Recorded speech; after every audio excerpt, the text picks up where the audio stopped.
ಕರ್ನಾಟಕಾದ್ಯಂತ ಮುಂಬರುವ ದಿನಗಳಲ್ಲಿ ಮುಂಗಾರು ಮಳೆ ಮುಂದುವರಿಯುವ ಸಾಧ್ಯತೆ ಇದೆ ಎಂದು ಭಾರತೀಯ ಹವಾಮಾನ ಇಲಾಖೆ ಮುನ್ಸೂಚನೆ ನೀಡಿದೆ. ರಾಜ್ಯದಲ್ಲಿ ಇದೀಗ ಮುಂಗಾರು ಚುರುಕು ಪಡೆದರೂ ಸಹ ಹಲವೆಡೆ ಭಾರೀ ಮೋಡ ಕವಿದ ವಾತಾವರಣ ನಿರ್ಮಾಣವಾಗುತ್ತಿದ್ದೇ ಬಿಟ್ಟರೆ ಮಳೆಯ ಪ್ರಮಾಣ ಕ್ಷೀಣಿಸುತ್ತಿದೆ.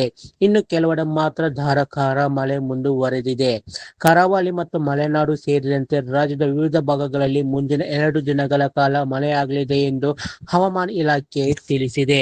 ಸದ್ಯಕ್ಕೆ ಕರಾವಳಿಯ 3 ಜಿಲ್ಲೆಗಳು ಮತ್ತು ಮಲೆನಾಡಿನ 3 ಜಿಲ್ಲೆಗಳು ಸೇರಿದಂತೆ ರಾಜ್ಯದ ಪ್ರಮುಖ 6ಕ್ಕೂ ಹೆಚ್ಚು ಜಿಲ್ಲೆಗಳಲ್ಲಿ ನಾಳೆಯಿಂದ ನಿರಂತರವಾಗಿ ಮಳೆಯಾಗುವ ಮುನ್ಸೂಚನೆಯನ್ನು ಹವಾಮಾನ ಇಲಾಖೆ ನೀಡಿದೆ.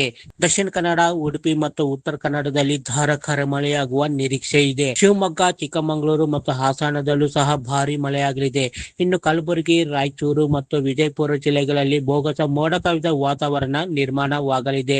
ಇನ್ನು ಬೆಂಗಳೂರಿನಲ್ಲಿ ಇಂದು ಗರಿಷ್ಠ ತಾಪಮಾನ 31 ಡಿಗ್ರಿ ಸೆಲ್ಸಿಯಸ್, ಕನಿಷ್ಠ ತಾಪಮಾನ 21 ಡಿಗ್ರಿ ಸೆಲ್ಸಿಯಸ್ ಇರಲಿದೆ ಎಂದು ಹವಾಮಾನ ಇಲಾಖೆ ಮುನ್ಸೂಚನೆ ನೀಡಿದೆ.